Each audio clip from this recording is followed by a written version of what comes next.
और संकल्प के साथ समग्र शिक्षा उत्तर प्रदेश और यूनिसेफ लखनऊ प्रस्तुत करते हैं कार्यक्रम जन पहल। शिक्षा प्रगति की ऐसी सीढ़ी रोशन होती जिससे हर पीढ़ी। आज माता पिता ने है ठानी विद्यालय प्रबंध समिति में भागीदारी है निभानी, भागीदारी है निभानी। सभी सुनने वालों को विद्या का नमस्कार और काकी तुम्हें प्रणाम। सुखी रहो विद्या बेटी, और साथ ही सभी सुनने वालों और इस नटखट चंदू को भी मेरा आशीर्वाद। तुम्हें भी मेरा आशीर्वाद। मेरा मतलब प्रणाम काकी। चंदू, आज तो तुम प्रोग्राम शुरू होने से बहुत पहले आ गए लगते हो। हाँ विद्या बहन, मैं प्रोग्राम शुरू होने से पहले ही आ गया था और अब जाऊंगा भी प्रोग्राम खत्म होने के बाद देर से। क्यों रे, ये क्या बात हुई? तू आता तो सुनने वालों से बात करने के लिए है, तो फिर प्रोग्राम शुरू होने से पहले आने और खत्म होने के बाद देर से जाने का क्या मतलब हुआ?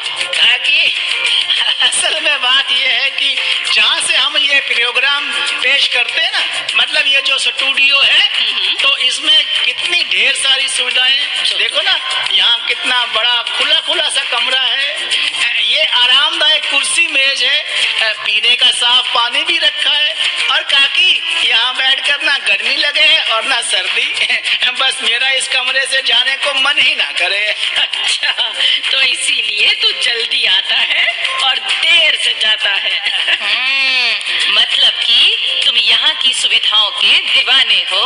तुम पूछो मत विद्या बेटी, यहाँ जो पानी के अलावा और भी खाने पीने का सामान मिलता तो ये चंदू यहाँ से जाता ही ना। अरे काकी, क्या बात कही, जहाँ बढ़िया खाना पीना मिलता हो वहाँ से भी कोई जाता है क्या?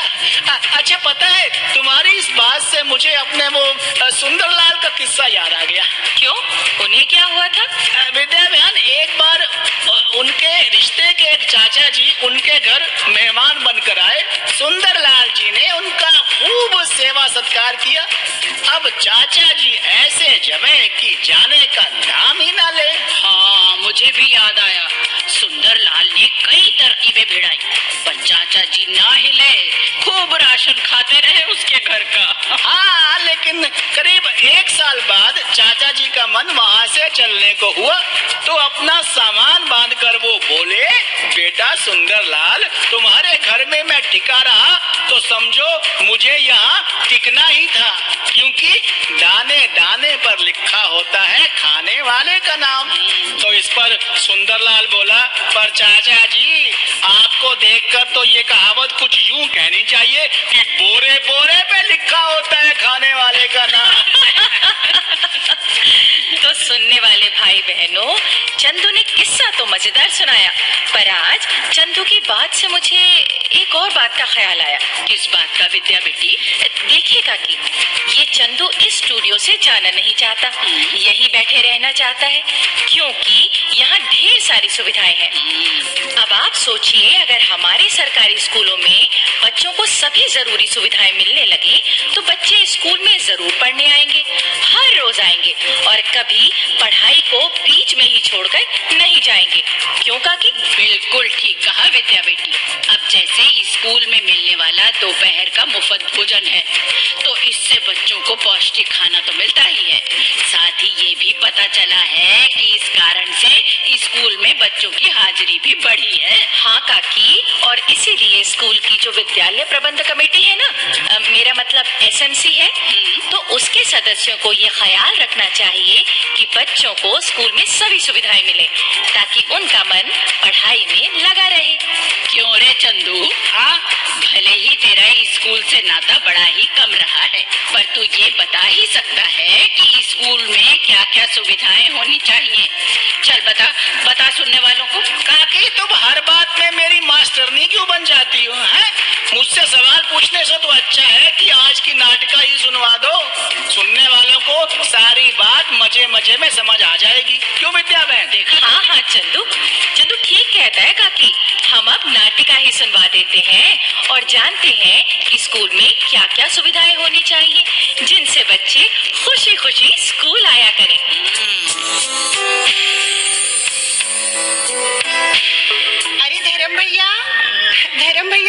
उठना नहीं है क्या? मैंने सोने देना, रात देर में तो तेरे घर पहुंच जाऊं। अरे कितना सोगे तुम? देखो तुम्हारे जीजा जी तो काम पर भी चले गए। हाँ तो वो तो जल्दी चले जाते हैं ना। अच्छा तुम तब तक राधा को मान मनवार करके स्कूल भेजो, तब तक मैं जागता हूँ। अरे राधा तो स्कूल चली भी गई, तभी तो कह रही हूँ उठो, बहुत समय हो गया है। क्या कहा? राधा स्कूल चली भी गई? बिना शोर मचाए चुपचाप चली गई? भाई हमें तो आवाज भी नहीं आई उसकी। वो और उसकी सब सहेलियाँ खुशी खुशी स्कूल जाती हैं, फिर शोर काहे को मचाएंगी वो? हाँ भाई कमाल है। हमारे टाइम में तो बच्चे स्कूल जाने पर आसमान सर पर उठा लेते थे, स्कूल ना जाने की जिद पर अड़े रहते थे। अरे भैया, जब स्कूल में बच्चों का मन लगे है तो फिर वो ना जाने की जिद क्यों करें? हाँ लगता है जमाना बदल गया है। पर ये जमाना कैसे बदला? हमारे स्कूल में बच्चे मन लगाकर क्यों पढ़ते हैं, ये भी तो जान लो धर्मवीर भैया। अरे तारा बहन। अरे तारा बहन आओ, आइए आइए। राम राम करता हूँ तारा बहन। राम राम, कैसे हो? बस ठीक हूँ बहन। भाई मुझे तो जैसे ही पता चला कि तुम अपनी कीर्ति बहन के यहाँ पधारे हो तो मैं मिलने चली आई। तारा बहन मैं जानू कि तुम्हारी बहन सुमित्रा हमारे गांव में ही भी आई है? तुम उसका हाल जानने आई हो। हाँ तो बताओ कैसी है मेरी सुमित्रा बहन? भाई सुमित्रा और उनका परिवार सब मजे में, कोई दुख तकलीफ नहीं है। अच्छा अब मैं उठ ही लेता हूँ, लगे समय तो बहुत हो गया। हाँ भैया, कहीं राधा स्कूल से लौट भी आई और तुम तब भी बिस्तर पर ही दिखाई दो। अरे नहीं बहन ऐसी बात नहीं, बस ये क्यों उठ गया? अरे हाँ कीर्ति, अभी राधा के स्कूल जाने की कुछ बात हो रही थी ना? हाँ तारा बहन, आप तो स्कूल की एसएमसी की मेंबर हो ना? आप ही भैया को बताओ कि आजकल हमारे बच्चे खुशी खुशी स्कूल क्यों जाते हैं, ये तो इसी बात पर हैरान हो रहे हैं। अरे भैया, बच्चे खुशी खुशी स्कूल पढ़ने जाते हैं क्योंकि उन्हें पढ़ाई लिखाई की और बाकी सभी सुविधाएं मिलती हैं, और हम एसएमसी वाले तो इस बात का खास ख्याल रखते हैं कि बच्चों को सभी सुविधाएं मिले और वो सुविधाएं इस हालत में रहे कि बच्चे उनका उपयोग कर सके। हाँ, एसएमसी बनने के बाद तो स्कूल बहुत बढ़िया हो गया है। और क्यों नहीं, हम तो स्कूल की वार्षिक विकास योजनाओं में ऐसी सब सुविधाएं देने की बात करते हैं। हाँ और भाई बच्चों के लिए तो बहुत सारी सुविधाएं होनी चाहिए स्कूल में। हाँ तो क्या हुआ, सभी सुविधाएं उन्हें मिलनी चाहिए। अब जैसे दोपहर को मिलने वाले मुफ्त खाने की सुविधा है, ये स्कूल में दी जाने वाली बहुत ही खास सुविधा है। हाँ जी, ये भोजन तो बच्चों की सेहत और बुद्धि के विकास के लिए बहुत ही जरूरी है। हाँ, और एसएमसी इस बात का ध्यान रखती है कि सब बच्चों को पूरा भोजन मिले, हर दिन अलग अलग पौष्टिक भोजन मिले, भोजन ताजा हो और साथ में स्वादिष्ट भी हो। क्यों? और तारा बहन, स्कूल में शौचालय भी तो बन गए हैं, साफ सुथरे। क्या? स्कूल में शौचालय भी बन गए? अरे हाँ भैया, ये एक बड़ी सुविधा है। स्वच्छता तो बच्चों के लिए सेहत का वरदान है, और हमने तो लड़कियों के लिए अलग शौचालय बनवाए हैं, क्योंकि कई बार सुनने को मिलता था कि अलग शौचालय न होने के कारण कई लड़कियों ने स्कूल छोड़ दिया। हाँ ये बात तो सुनने में आती थी। और भैया, अपनी राधा ने तो स्कूल की देखा देखी अपने बापू से कहकर घर में भी स्वच्छ शौचालय बनवा दिया है। उधर देखो, वो रहा हमारा शौचालय। अच्छा तो ये तुम्हारा नया शौचालय है। भाई सच में राधा पढ़ लिख कर सयानी होती जा रही है। और भैया, स्कूल में बच्चों के लिए पक्के कमरे हमने बनवाए हैं, ताकि ना तो बारिश में और ना ही सर्दी आदि के मौसम में बच्चों को पढ़ने लिखने में तकलीफ हो।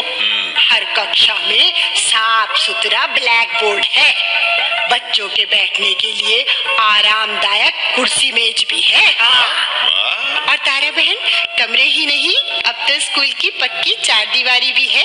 हाँ, ये चारदीवारी भी बहुत जरूरी होती है। बच्चों में सुरक्षा की भावना जरूरी होनी चाहिए, और हमने तो बच्चों के लिए खेल का मैदान भी तैयार करवा दिया है। अच्छा, फिर तो वहाँ खेलकूद के मुकाबले भी होते होंगे? जरूर होते हैं। देखो धर्मवीर भैया, हमारा शिक्षा का अधिकार अधिनियम ये कहता है कि स्कूल में पढ़ाई लिखाई का ऐसा माहौल बनना चाहिए जिससे बच्चे स्कूल की तरफ खींचे आए। और आपने इन सब बातों का ध्यान रखा है ना? हाँ। हर स्कूल की एसएमसी को ये ध्यान रखना चाहिए कि स्कूल में अध्यापकों की संख्या जरूरत के मुताबिक हो और वो बच्चों को नियमित रूप से पढ़ाएं। हाँ, नहीं तो साल भर में कक्षा की पढ़ाई पूरी कैसे होगी? हाँ भैया, और हमारी तरह हर एसएमसी को ये ध्यान रखना चाहिए कि बच्चों को वर्दी, कापी, किताब और ऐसी ही दूसरी सुविधाएं समय पर मिले और बिना किसी भेदभाव के सब बच्चों को मिले। हाँ। अच्छा, तो अब मैं समझा कि राधा खुशी खुशी स्कूल क्यों जाती है। और भाई, अगर हमारे स्कूल की और सुविधाओं के बारे में जानना चाहते हो ना, तो आज हमारे स्कूल आ जाना। हाँ। क्या मतलब तारा बहन? भाई, आज स्कूल में भाषण प्रतियोगिता है। अच्छा। और तुम्हारी भांजी राधा स्कूल की सुविधाओं पर ही बोलने वाली है। अरे वाह। हाँ, वो तैयारी तो कर रही थी, शाम को कह रही थी कि मुझे कल जिस विषय पर बोलना है वो है मेरा सुंदर स्कूल। वाह वाह वाह, तो भाई हम तो जरूर जाएंगे अपनी राधा बिटिया का हौसला बढ़ाने।